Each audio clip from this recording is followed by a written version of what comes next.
First on film and entertainment, we have with us Jackie Hamilton, only for a few minutes. There are other commitments in her life that are far more important than us. Jackie, we understand, but nice to have you with us.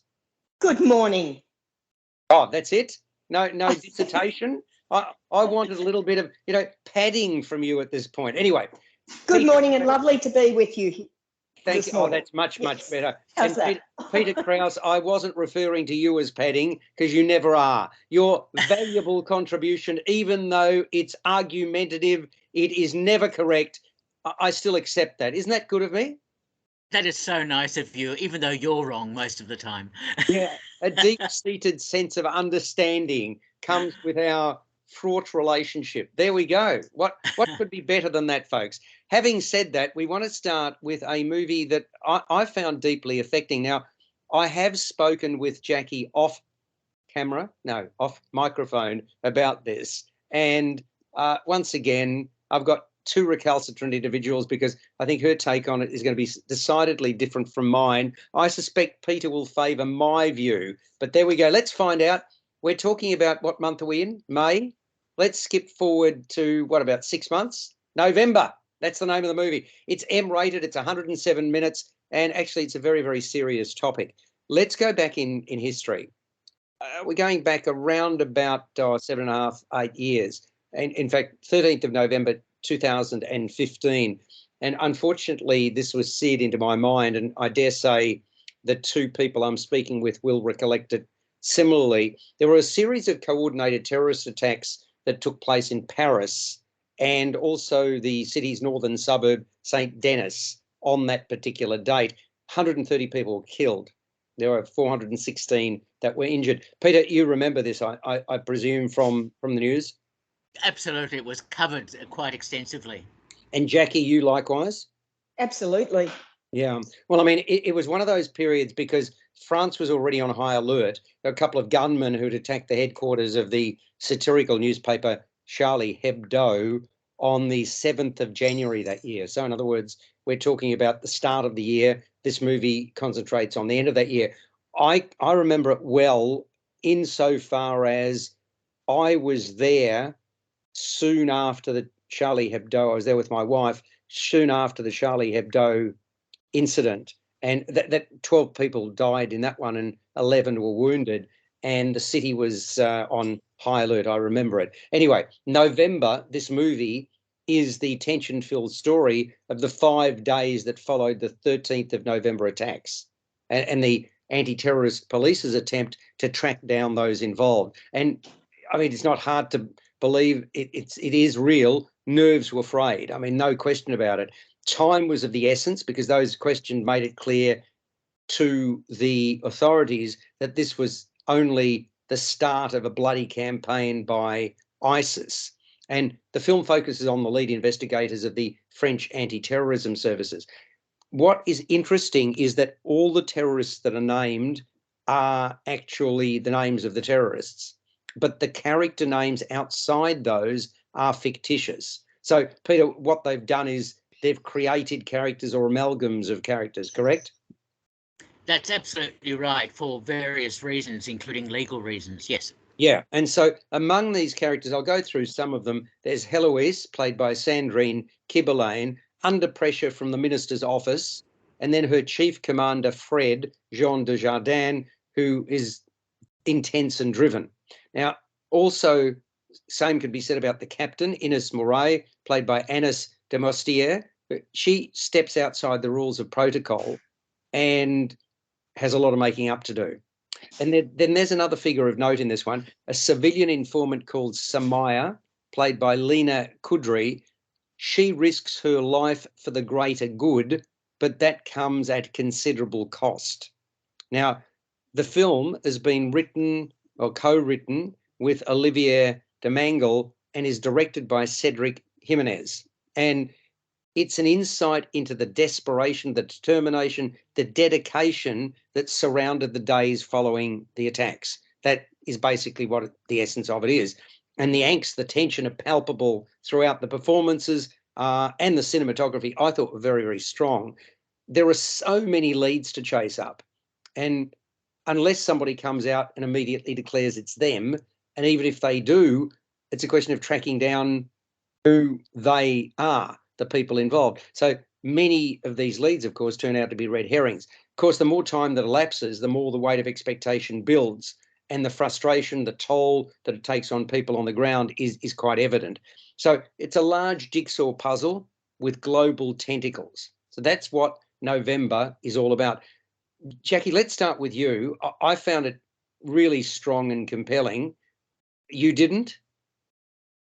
I found it a bit police procedural, Alex. Right. I wanted a bit of a more rounded story with less of the frantic action chase scenes. We weren't given a chance to really get to know who was who, except for perhaps a very small handful of characters, maybe 2 or 3 we really got to know out of a very large cast. And so we didn't really get to see the impact on them and their lives. So I found it very much a police drama with a heck of a lot of shooting and a heck of a lot of running and chasing. Yeah, but hang on. That's not different to a lot of movies where the concentration is on some key characters, and then there's those peripheral. Except that this is based on, a real, or more than based on. It's almost a docudrama in some ways on actual events. I accept that, but this is the challenge that any form of art has. What, you got to concentrate on 12 characters? There just isn't the time. So they've sort of taken from that the 4 that I think I've mentioned are probably the pivotal characters. I actually was not troubled by that at all, because there was some weight given to the sub characters, and I thought that worked kind of nicely. Did you find it too complicated? Oh, I didn't know what was going on for a good part of it. And I think that was kind of deliberate. I think that kind of gave the atmosphere of the confusion that they may have, the country was facing at the time, although the police certainly shouldn't have been too confused in what they were following up. But very confusing. But that was also to do with the character development, because you didn't know who was doing what and what operative they belonged to, and what their position was. And there were a couple of very odd things that came about if this was an amalgam of the way that they went about the chase. There was one police detective who made a major error early on in the piece, and yet was immediately placed back on without any apparent reprimand to continue leading, or certainly being in charge. Hang on. Part of the. Wait a second. That's the figure that I mentioned made a mistake. This is a woman, and she was dressed down and basically said she's on her last chance. That was actually part of it. She was told off and put straight back into the work. But what I did like about the film was that by about 2/3 of the way through, the suspense by then, you could tell, was really quite had built up. It had built up to a state of suspense, and that was worthwhile towards the end to get to that, because it certainly was a dramatic finale, if you like. Well, look, I felt quite wrung out by the end of the movie, and I reckon that's exactly what the filmmakers were seeking, Peter. I absolutely agree. Look, yes, it is a police procedural, but it's a very important one. And the French are so good at making these types of films. I mean, we've seen Night of the 12th as another example. But the whole issue of those terrorist attacks in 2015 have been observed in a few other French films of late. And this is an important way to expiate, I suppose, that awful experience. I think this was a very well handled film. I think the dislocation and the difficulties in the investigation, the finding of suspects or attempts to get behind the scenes to get contacts and whistleblowers and all that sort of thing, I think that was very effectively handled. And Jean Dujardin did a great job as the main investigator there, and Jeremy Renier and Sandra Kimberlane. It's a very good cast. What I really liked about this film is the process that had to be used to be able to find these terrorists, and it's not an easy one. And so the way the filmmakers handled that, I think, was very effective. I think the correlation with what was happening overseas, there was a sequence there where we understand that this was a rallying call with ISIS and so on, to wreak vengeance, if you like. But also, I think there is a lot more going on, which I was actually quite impressed by. I must say one other thing. The women who were involved in perhaps being whistleblowers, there was some issue about one of them wearing a hijab. Sorry. Yes, and it seems from what I read that that was incorrectly depicted, and so the filmmakers were sued about that. So really, I think, and yes, do we know what happened? The outcome? yes, the woman won her case, that she was given money to make good, or compensation, if you like, for the incorrect depiction of her character. Really, that's fascinating. Well, I thought it was a pivotal role. We're talking about Lena Kudry, who plays this sort of good Samaritan who you can't help but empathise with. And to me, I thought Jean Dujardin, who's a very fine actor, quite authoritative and compelling as the commander, who sort of demands, well, he doesn't, he does demand total commitment. And I thought Anne de Moustier, who worked on Gut Instinct and felt deeply, that was I thought it was a well-developed character, because you got an insight into the fact that she really cares, but she oversteps the mark, and also there's really a fine attention to detail that the cinematographer Nicholas Law captures. I thought the cinematography was a feature of this, and the production value is actually a very strong throughout. But given the nature of the plot, and this is where I said, asked Jackie earlier, how confused she was. You really need to concentrate to follow all the threads, because there are lots of them, right? I thought this was a perfect depiction of, you imagine an incident and you don't know where to start, and you're going after lead after lead after lead. I mean, most police incidents, not most, but many that have complexity to them, would be exactly like this. And I felt I was involved from the get-go, and I was involved till the very end. So it's interesting. I had a different take on it, Jackie. So, as I say, I thought this was a very fine movie, and it's one that is well worth seeing. But you've got to go in there with the right mindset, Peter. Wouldn't you agree with that? I suppose so, to some extent, and certainly a film about a terrorist act is not an easy film to watch. No, but Jackie, you would have seen other movies about terrorists. Oh, look, Alex, I was going to say, I don't mind concentrating heavily on a movie. I don't feel the threads were actually there, even though we were in the dark room feeling round for them. It was all a trick, and there weren't any threads that were given to us to follow on this. And I know this film is being compared with Zero Dark 30. Yeah. And I can see so many similarities between what, the way that it was set up and what they're trying to achieve, and even in the outcome. And to me, just if you compare the two, Zero Dark 30 is just, head and shoulders above what we received in the film November. So, look, it is M-rated. It runs for 107 minutes. What are you going to give November out of 10? 6 out of 10. Okay, Peter, I'm sure you'll be much higher. Go for it. Yes, I was quite impressed by the film, and I'm not quite sure of the comparisons with Zero Dark 30, but that doesn't matter. I give it 8 out of 10. And I give it an 8 out of 10 as well. Jackie, we've appreciated your insight, and we will allow you to depart and attend to your other matters for the day. And Peter and I will try and hold down the fort without you, which is going to be difficult.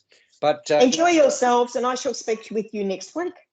Fantastic. Thanks, Jackie. So, Peter, let's move on J-Air. By the way, I should mention, great programming 24/7. So, yeah, we do expect you to sleep a little bit. But other than that, tune in to J-Air 88 FM. And look, we'd love to get your money. Now, I don't mean that in a nasty way, but we need subscribers. We are a radio station that is very much community-based, and we rely upon support to keep us keep the wheels turning, and the people on the what is it, the treadmill to keep running. All it takes is to go to j-air.com.au and you follow the various leads, and you can subscribe for $54 a year. $54 a year gets you a subscription, and you become a member of a J Air and the J Air family. So what could be easier than that? Peter, let's turn to another movie now. We'll talk about the next two are very much in the sort of romance stakes, and one is a younger version and one's an older version. I want to talk about Book Club, the next chapter, first, because it gets to the essence of something that really concerns me, which I'd like to discuss with you. It's 108 minutes. It's rated M, Book Club, the next chapter, and it is a feel-good sequel to the 2018 movie simply called Book Club. And it concerns the ongoing fate of the four women at the centre of the original as they undertake a special girls' trip. So you've got Vivian, played by Jane Fonda, perpetually single, just been asked for her hand in marriage by her long-term suave boyfriend, Arthur, played by Don Johnson. But before the nuptials, Carol, Mary Steenburgen, puts it to the others, the other three girlfriends, that they should make good on a promise they made, I think it was decades earlier, to travel to Italy. Mind you, Carol is worried about her husband, Bruce, Craig T. Nelson, who has just had bypass surgery. Former Judge Sharon, Candice Bergen, is not too keen on taking the trip because she has an aging cat to care for. But soon enough, that becomes a non-issue. And for Diane, played by Diane Keaton, who is in a loving relationship with Mitchell, Andy Garcia, she still has not disposed of her dead husband's ashes. Then they take this bachelorette holiday, right? Bachelorette because Vivian's getting married. And they have a series of adventures and misadventures. So they encounter an Italian policeman, a smooth-talking retired professor, and a chef who happens to have been Carol's old flame. So like the first chapter, Book Club 2, shall I call it, the next chapter, is written by Bill Haldeman and Erin Sims, and Bill Haldeman directs. So that just replicates what happened 5 years ago. It starts out with promise. There are some interactions between the women while they're on Zoom during COVID lockdown, as all of us were. Zoom teams, call it what you will. But I thought some of those were genuinely laugh aloud funny. And I thought, oh, golly, this is sort of heading in the right direction. And then very quickly, the picture hits a roadblock. They waste a lot of time getting, these are the women amongst themselves, getting to agree to the holiday that we've talked about, right? Which was always going to happen from the moment it was mentioned. So just get to it. You don't need that preamble. That was just sort of wasted space as far as I'm concerned. Thereafter, for much of the remaining film, virtually everything was signposted. So, I mean, I'm not going to go through all of it, Peter, but stolen luggage, tick. Romantic encounters, tick. Stunning landscapes and landmarks. And yeah, they really are stunning, no question about it, but tick. And so on it goes. So the whole thing is manufactured and predictable. Where are the unexpected plot twists, the genuine surprises? Sure, the narrative comes from, well, what I'll call the never-ending bank of sanguine material. But it does seem to me, and this is the point that I was making at the outset, it's such a waste of top-notch talent. These are some of the finest actors of a generation, and they often deliver a succession of corny and at times sexually charged one-liners. It almost appears to me as if, aside from a cadre of British actors, and we can name them, women get to 60, 70 and beyond, and the industry all but abandons them. Now, they're left to deal with scripts that I reckon would be more at home in a B-grade telemovie. Why? I mean, surely there's an audience for intelligent, engaging, entertaining, thought-provoking cinema involving our third generation of females. And no, that does not rule out comedy or romance. I get that this is firmly in chick flick territory, and I got to say that I often warm to that. But the problem is when humour falls flat, as it often does, what results is little more than cringeworthy. And there are certainly those moments, unfortunately, in Book Club, the next chapter. Look, I got to say, and to be fair, I feared that before seeing this film. So I suppose you could say I wasn't disappointed. It is a very nice looking film with very little substance. Some people are going to appreciate it, but yeah, are we not better than this? I mean, there's another one, what, 80 for Brady or whatever, out at the moment as well. So yeah, Peter, I'm curious as to whether you agree with me or not. I do tend to agree with you, but this film, like 80 for Brady and a number of other films that feature a group of women who go on a journey of self-discovery, go on exotic trips or whatever to find out more about themselves or their romances or whatever, is a fairly strong subgenre staple in filmmaking. Yes. And there is a ready-made built-in audience for this type of film.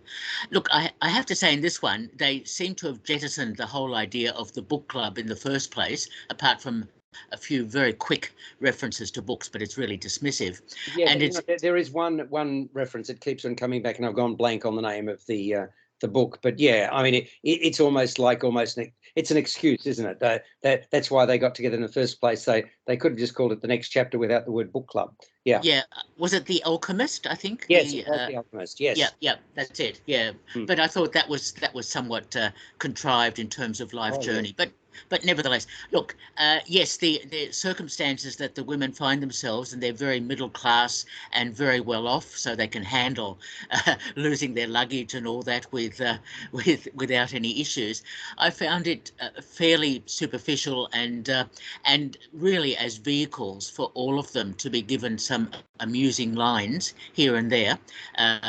But really, in terms of character development, it is fairly lackluster. Yeah, and that's the point that I'm making. It doesn't need to be. If we had a better script, you can't. It doesn't matter what age a person is. I get to the essence of a good movie. It's got to be well written. And why do we constantly get the predictable? That's not. It lacks originality. It lacks some spark. Yeah, I agree, but why don't we get more originality? It's called box office, and it's called studios wanting to make money, and this type of film is a very safe option, knowing that the actresses, who are all terrific, will appeal to a large group of people, and they'll want to go and see them in the cinema, as happened with 80 for Brady and other similar films. I think also mixing in this travelogue sort of issue, going to exotic places like Venice and Rome and Tuscany and so on. It is such a familiar trope under the Tuscan Sun and so many other films that have dealt with this sort of area. It's just what's called a comfortable journey of self-discovery without any major revelations or any real I'd love to know how much this was paid for, Peter. I don't know what this would have cost to make, because, I mean, okay, even if we're not talking about top dollar for these actors anymore, it wouldn't have come cheap, given, we've talked about the talent. Like, there's 6 very, very well-known names in this. So, obviously the studio said, well, let's stick. If it wasn't these people, would this have been out in the cinemas? If it was no names? No, I don't believe it would have. No, well, not in the same sort of format, because if you're dealing with a more existential drama sort of situation, it would be quite a different script. No, but even I'm just talking about exactly this script with no names. This would have been a straight to TV release. It wouldn't have made the cinemas. Possibly, but if we look at Spanish, German, Italian films that all have similar sort of tropes in the films that they make, and don't necessarily have well-known actors, audiences still want to see it. And you have to say that there is a large female audience out there that want to see this type of film, especially with names, good actors and well-named actors. So, look, there is an audience for it. But if you're looking for something with a bit more depth, then obviously this is not the film for you. It was also interesting to see the depiction of some of the Italians, including Giancarlo Giannini. Interesting to see him, who's been around for so long in cinema, doing a sort of a throwaway comedic police officer role, which I thought was a little bit demeaning. I thought, I don't know, and oh, how easy was it for them to get a police helicopter to be able to... Well, that was a very good point. I mean, basically, you snap your fingers. He's the bloke in charge. Oh, yeah, I'll bend the rules. I'll do exactly what you want. I'll roll over and play dead. Yeah, I mean, this is what I'm saying. This is pure fantasy. That's what it is. Now, okay, I get that people like to escape, and this is escapist. It's escapist with a capital E, no question. So, okay, what are you going to give it out of 10? Book Club, the next chapter, M rated 108 minutes. Okay, and I must also endorse what you said at the start, where they did the lockdown Zoom sort of stuff. I thought that was going to turn into something quite funny and clever, but yeah, unfortunately, it didn't go there. Look, because of the actors in it and the way it was filmed, even if the script was a bit so-so, I barely give it a pass, so I'll give it 5 out of 10. Yeah, and I'm giving it 5.5. So, good golly, we're in furious agreement today so far. That is rather scary. Yes. It is. You're listening to J-Air, and at the moment you're listening to Peter Krause and Alex First. So we should move to a younger generation with some similar proclivities, and we're talking Love Again. All right, Emma rated again, and it's 104 minutes. So you've got a children's book author by the name of Mira Ray, played by a very beautiful and talented actor who is noted on the world stage. Her name is Priyanka Chopra Jonas. And Mira Ray, whom she plays, is deeply in love with John, played by Arinz Kenny. And he is unfortunately tragically killed in broad daylight by a drunk driver. And understandably, she goes into a deep funk. She seeks solitude by moving in with her folks. A couple of years on, after umpteen overtures, her sister Susie, played by Sophia Barclay, manages to convince Mira to head back to the city so the pair can live together. I'm not sure whether they were living together before. I'm not sure that was really established, Peter. But anyway, John's untimely death continues to haunt Mira as she has an awkward dating encounter with Joel. Now, what's fun about that is that Joel is played by Nick Jonas, who is Priyanka Chopra Jonas's real-life husband. And there's a particular, I won't destroy it for anybody, but there's a scene where he goes over the top, and that's the end of it all. So that was nice. That was a nice little touch. Anyway, 35-year-old Rob Burns, played by Sam Heughan, is a music critic for the New York Chronicle. Obviously, it's a made-up newspaper. He was shocked when his fiancée dumped him without explanation a week before they were due to walk down the aisle. Against his better judgment, his boss at the newspaper, Richard Hughes, played by Steve Oram, tasks him with writing a feature piece about Celine Dion. And, well, Dion plays herself, but she plays a sort of comedic version of herself, but a very bossy comedic version of herself. And sort of basically she ends up giving this Richard Hughes, sorry, not Richard Hughes, the Rob Burns character, the star of the show, Sam Heughan, life and relationship advice. So bear in mind, Rob Burns has been dumped. He goes to a news conference that Dion is at. Dion doesn't appreciate his distractions and attitude and starts giving him life lessons. So Burns and his colleagues have been given work mobile phones. When out of the blue, he starts receiving heartfelt text messages. And unbeknown to him, they are from, and we get round circle here, from Mira Ray, who is texting her dead boyfriend as a matter of catharsis. Of course, Mira has no idea that John's former telephone number has been reassigned, which obviously does happen if you no longer want a number or you no longer have any need for a number. Burns is deeply moved by the messages that he's receiving, and he sets out to meet the person who sent them. When he does meet Mira, their connection is immediate, but he withholds the backstory, which shatters Mira's trust. So there we have the bare bones of the structure. Now, it's what I'd call a fantasy dramedy again, Peter. where everything is carefully manufactured to get to the outcome that we all know is coming. And that, of course, involves inevitable bumps along the road. Otherwise, you wouldn't have a movie. And I can say it's naturally the journey that counts, at least from the perspective of the viewer. It's based on a novel. I think it's a German novel, Text for You by Sophie Kramer. Is that correct, Peter?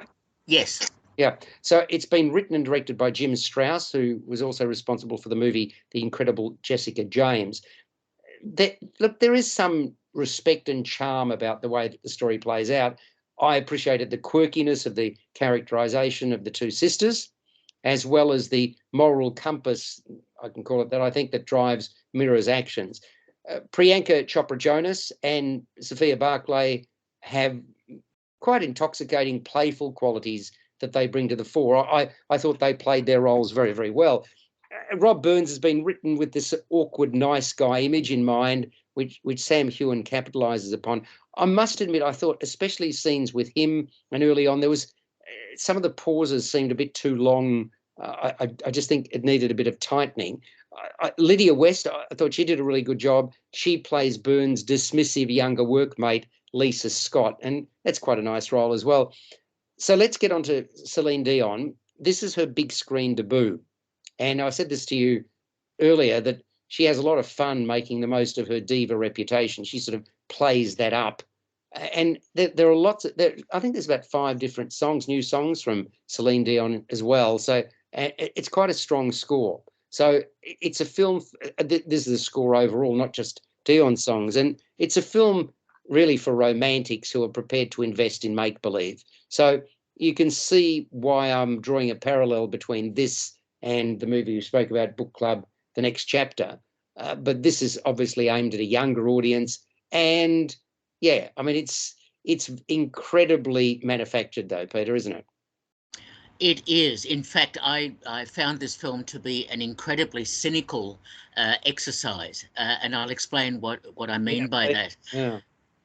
First of all, as you say, it's based on a novel which was filmed in Germany in 2016 called SMS für dich, or SMS for You, by Carolina Herfurth. And that was a good, strong drama about loss, about grieving, and about finding love again. It certainly was not a comedy. And in fact, I don't even think that Love Again is a comedy. So first of all, the original German film was far superior because it didn't have that sort of cynical tone of trying to invest some comedy in it.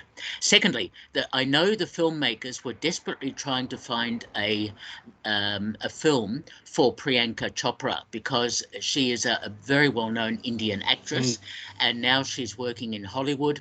And they're trying to find a good vehicle for her.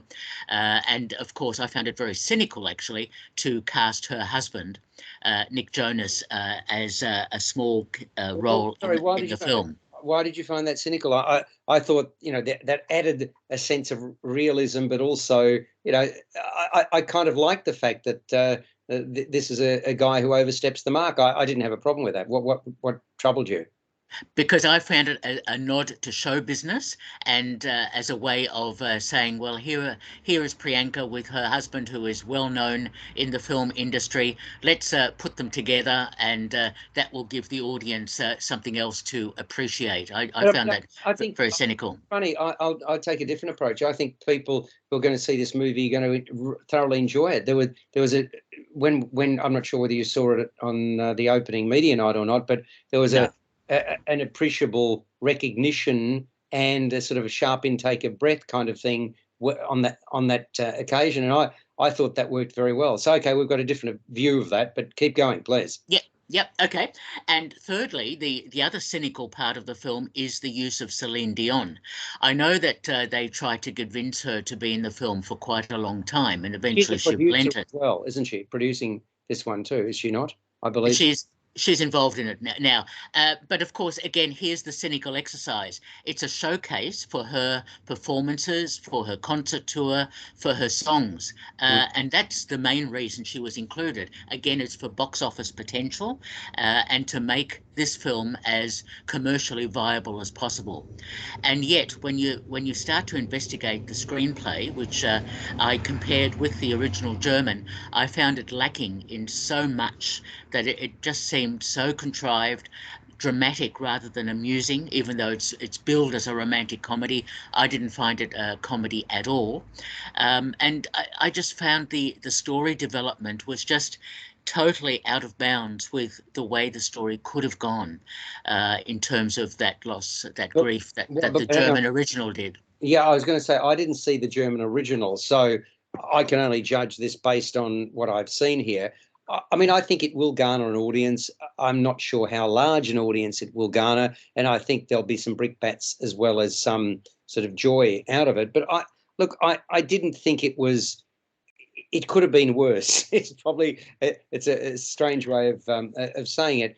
There were certainly a lot of cringeworthy moments there, which there were in book club as well. But there was something quite pleasant about it as well, even though, you know, how does one get over grief? And they obviously decided to play it the way they did. So the grief was an important thread that ran through it. But how do you move on from that?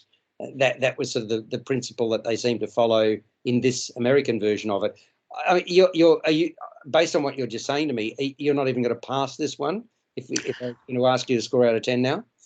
No, and I wanted to also mention the dreadful use of supporting characters. Russell Tovey as Sam Hewen's gay best friend was just treated really dismissively, as was Celia Imrie, such a good actress, given a small but throwaway sort of role. Well, I know this sounds. I agree with the gay work colleague, and by the way, these are journalists who never work. I did notice that as well. But yes, what role did Celia Imrie play? I'm afraid I can't even remember. I'm trying to remember too, because it was so unclear and so poorly Oh developed. yes, no, I do remember. No, I do remember. She was the publisher. Publisher, right? Yes, yeah. Okay, I mean, she had a small. Yeah, she's a very fine actor. I agree. She didn't have a lot to do, but okay. So beyond that, can you see anybody going to see this film and paying for it? Look, I think it will have some commercial success. Again, it's a romantic drama. People will go and see it for the cast. Yeah, look, I think people will go, but that doesn't mean that it's worthy of getting an audience. So given that, I mean, because I'm going to give this a 6, so I'll start there. And bear in mind that I gave book club 5.5, or book club the next chapter. So I'm giving this one a 6. I enjoyed this a little bit more, even though there were elements that didn't kind of congeal. Do you agree with me, by the way, that there were sometimes the editing could have been tighter? Possibly. I think the writing should have been better. That's where Yeah, I'm coming from. Fair enough. Look, I gave book club 5 out of 10 because at least it was reasonably passable in terms of some of the writing. I can only give Love Again 4 out of 10. Wow. Okay. So there you go, folks. I mean, I think given what we've said, November is definitely the film to see out of those three. Totally different subject matter, of course. But look, let's move on to something that I saw, which I think you may have seen the movie. This is now a musical, but it's really, really good. It's called Once, and it's being put on in Melbourne by Darlinghurst Theatre Company, Sydney-based, and it's on at the Comedy Theatre as we speak. And I thought it was a really brilliant slice of musical theatre, quite an inspirational piece. It's sort of ear and eye pleasing. It balances heart and humour. Now, do you remember the 2007 movie by John Carney, Once? Yes, I do. I remember it was an encounter between a busker and a musician, and Yes.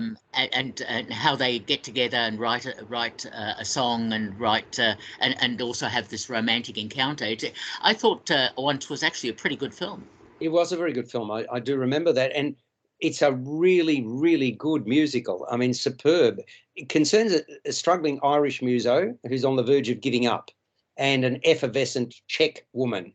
So you've got the latter, the Czech woman. They're basically called girl and guy, so that makes it kind of easy. But the girl is played by Stephanie Cacamo. She sees the guy, Toby Francis, with a guitar in his hand, singing what he intends to be his last song.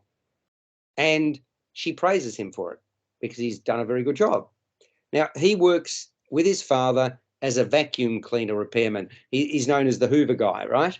So, and he's taken aback at the boldness that the girl has.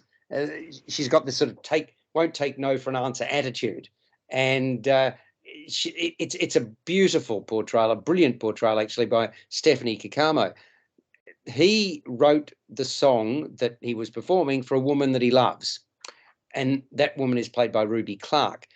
But the woman left him 6 months ago to pursue a life in New York.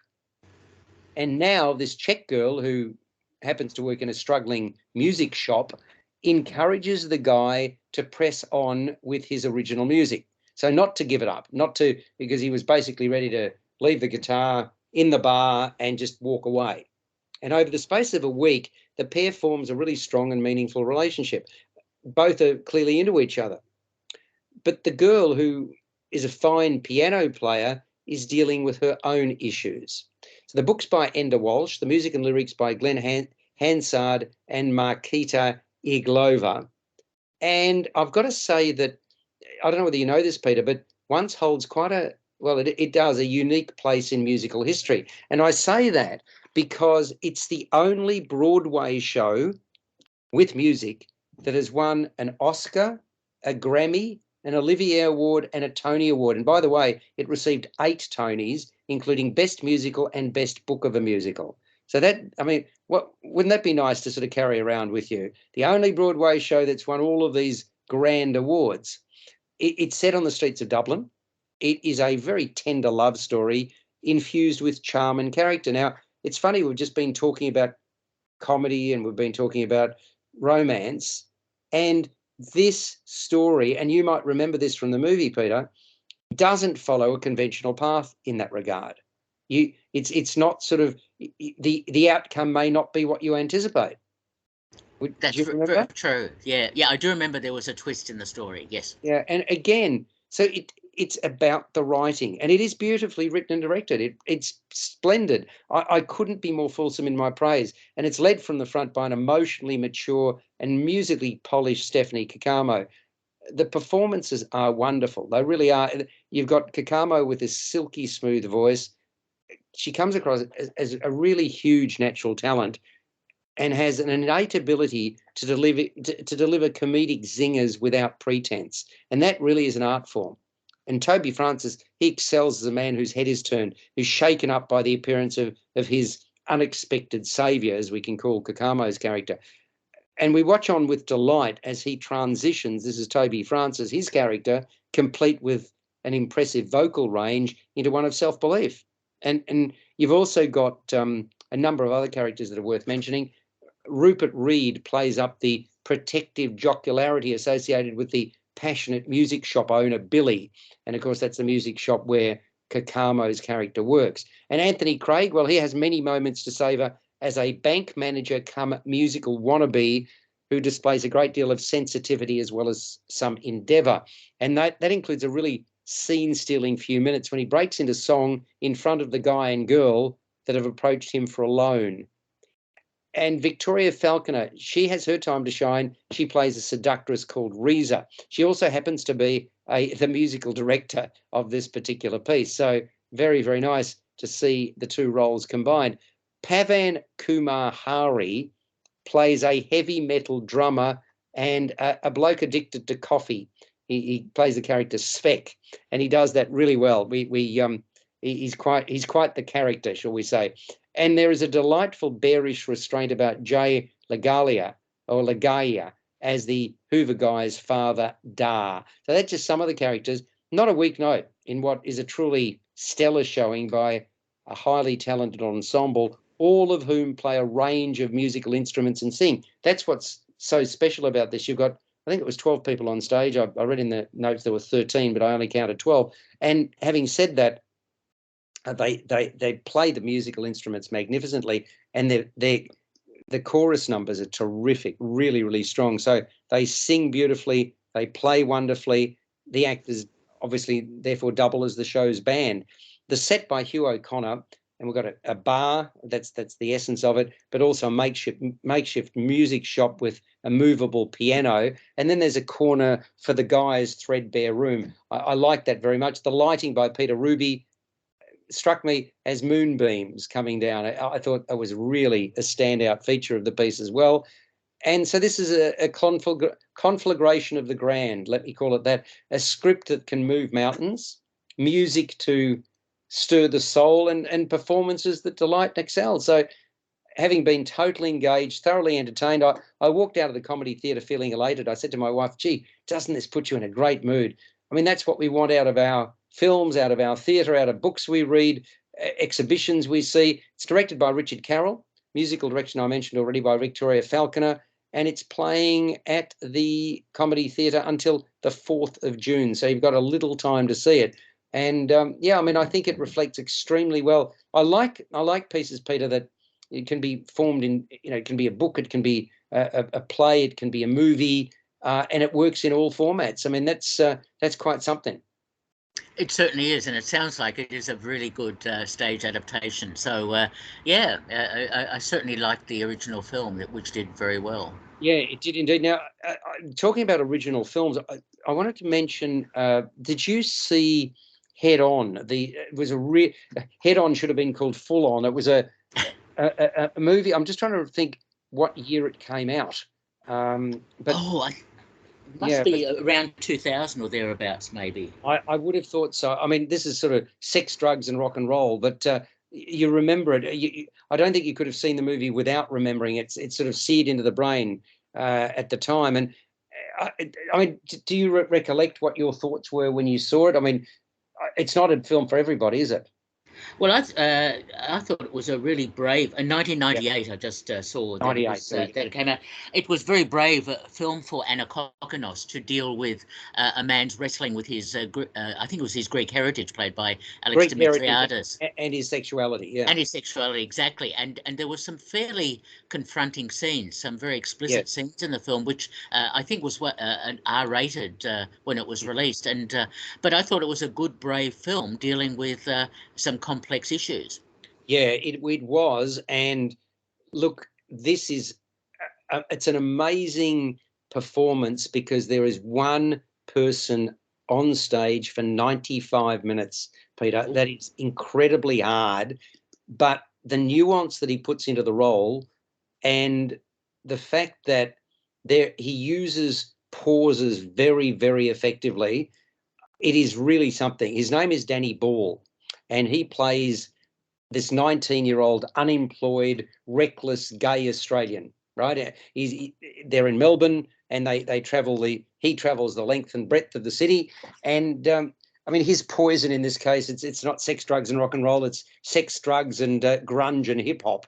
So Ari's drawn to Melbourne's gay clubs, unprotected sex, hard drugs, and tell you what, it's dead set easy to get hold of the stuff, and thumping music. And he distances and denounces his parents, who are most disappointed in him. So it's 24 hours. Loaded is 24 hours in the life of this young man. And this is playing, by the way, at Malthouse Theatre as we speak. And a lot goes down in that day. Now, the novel was first published in 1995, and it was by the Australian writer Christos Tsiolkas. And then it was adapted in 98, as you say, to Head On. And then it was then reimagined as an audio adaptation in 2020. And the director of Loaded is Stephen Nicolazzo. And he joins writers Don Giovannini and Christos Tsiolkas, who also did The Slap, in presenting Ari's anarchic odyssey, right? And he trawls the length and breadth, as I've mentioned, of Melbourne's burbs in getting to the end of this 24-hour period. It's gritty, it's raw, it's raunchy, it's full on, it pulls no punches. There's something even more confronting about it when you've got a live human being in front of you, Peter, if you can appreciate that, right? I mean, it's strong enough on film, but when you've got somebody in front of you cavorting and carrying on and speaking, there's no off valve here, right? He speaks about sex acts in minute detail. And I mean, this is why I'm saying this has also got an R rating, as it well should. I mean, it's one for mature audiences who can handle frequent coarse language, explicit references to sex acts that are some of which are consensual and others that are non-consensual. Again, a mature audience that can handle homophobic, misogynistic, and culturally derogatory slurs. And there are also multiple drug references. So it throws all of this at us. It's a hell of a script that Ball channels with visceral distinction, giving it voice and, as I said, nuance. Superb portrayal. Danny Ball, I mean, it's raw and raunchy, as I've mentioned. Danny Ball is this ball of pent-up energy who goes like the clappers for the hour and a half plus. He doesn't miss a beat. Superb portrayal, and he conjures vivid mind pictures. He transports us to where Urry goes. The scenes, the smells, the tastes, and it's just an amazing production in that regard. Variously dressed and undressed, his journey is certainly not one for the faint-hearted. At times, it's really ugly. It's brutal. And then again, there are moments of ecstasy. And with all of that in mind, the sound, the set, the lighting design, I thought were vital and effective in bolstering just how real the production feels. It comes across as a slice of the seedy side of life.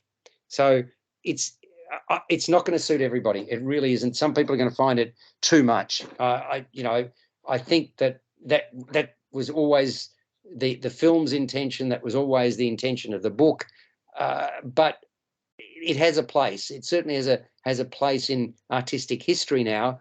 And here we are looking at it, what, sort of 1995, 28 years after the novel that made such a splash, and it's still making a splash now on the stage. It's on at the Beckett Theatre, Malthouse Theatre, until the 3rd of June 2023. I don't suppose that surprises you that that basically you've got the strength of the conviction of the original novel and the original film on stage, but you can just imagine, Peter, that its impact is strong.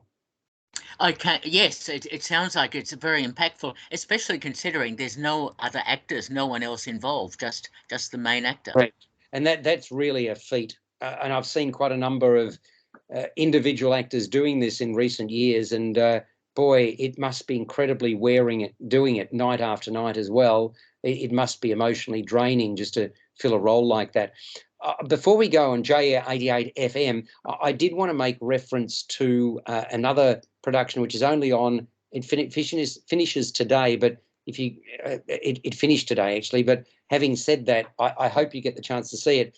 It's called The Wrong Horse, and it was playing at the MC Showroom in Paran, and it concerned a couple of bumbling small-time crims who luck out in what is really a farcical comedy, The Wrong Horse. And we're talking about best mates. Now, they named Noddy and Big Ears, which I thought was a very nice touch, played by Darren Morton and Dom Phelan, Peter. And Big Ears, by the way, he's got a wind issue.